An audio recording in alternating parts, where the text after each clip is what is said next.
Olá, filhos amados do Senhor Deus. Mais uma vez, vamos fazer uma oração para que o Senhor nos abençoe. Senhor meu Deus, permita que o Espírito Santo venha até nós, abra os nossos corações, dê o entendimento na sua santa palavra. Em nome e por amor do Senhor Jesus, eu te imploro. Amém. Capítulo hoje 14 de Êxodo. No capítulo 14, já está chegando a hora que o povo de Israel irá passar o Mar Vermelho. Mas antes vejamos o que atraiu a atenção de Faraó. No versículo 5.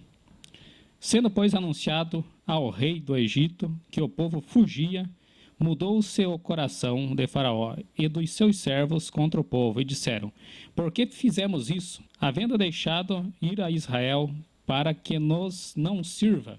Ou seja, lembra que eu comentei outros dias? Era uma grande quantidade de pessoas que serviam a Faraó, servindo de escravos, faziam todos os tipos de serviços braçais.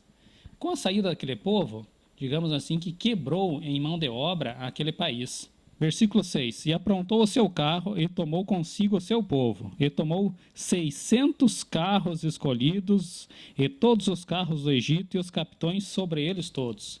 Imagina o tamanho do exército que esse povo reuniu para ir atrás do povo e trazer. Vamos lá, trazer os escravos de novo. Vamos fazer eles trabalhar para nós de novo. Mas era uma coisa que ele havia prometido. Pode ir, povo. Agora volta atrás. Não lembra um certo genro de uma certa pessoa? Bem lembrado. Lembra Labão, que vivia trocando de tratos que havia feito com Jacó.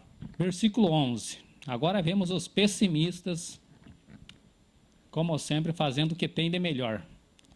Versículo 11. E disseram a Moisés: Não havia sepulcros no Egito para nos tirares de lá, para que morramos neste deserto? Por que nos fizeste isto? Que nos tens tirado do Egito? Não é essa palavra que não temos falado no Egito, dizendo: Deixa-nos que sirvamos aos egípcios? Coisa de gente pessimista, não é mesmo? Se as pessoas ficam achando melhor que é ficar como escravos do que servir ao Senhor, do que ter liberdade, do que ter uma vida melhor, ainda elas preferem a escravidão.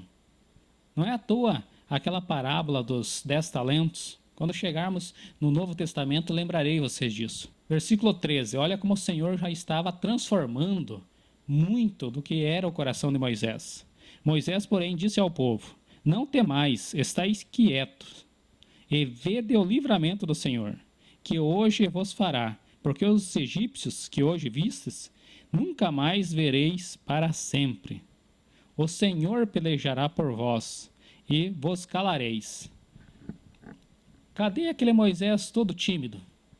O Senhor já estava mudando o seu coração. Quando nós começamos a sentir o poder do Senhor Deus, nós somos mudados.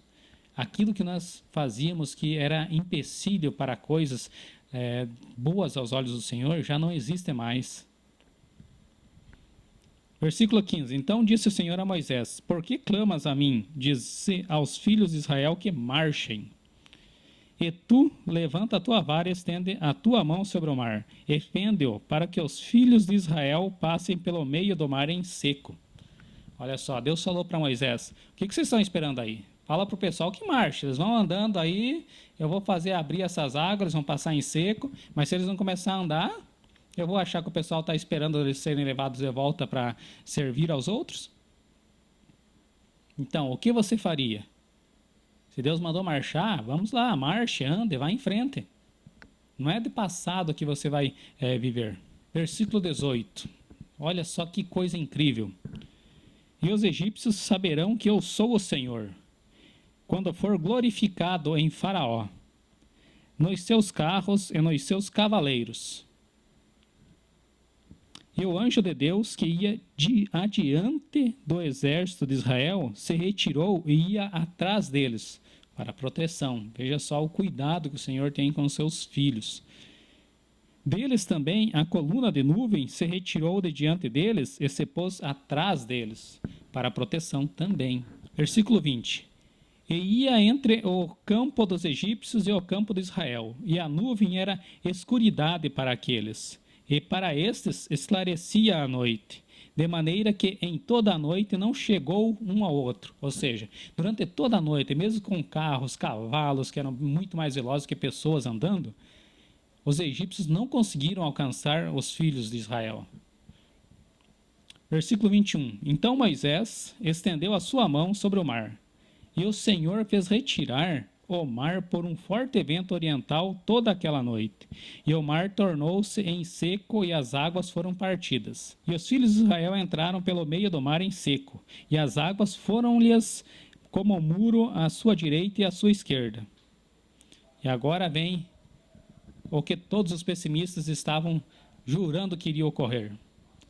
E os egípcios seguiram-nos e entraram atrás deles todos os cavalos de Faraó, os seus carros e os seus cavaleiros até o meio do mar. Versículo 25.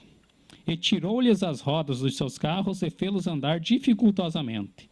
Então disseram os egípcios, olha só, o reconhecimento já, mas já era tarde.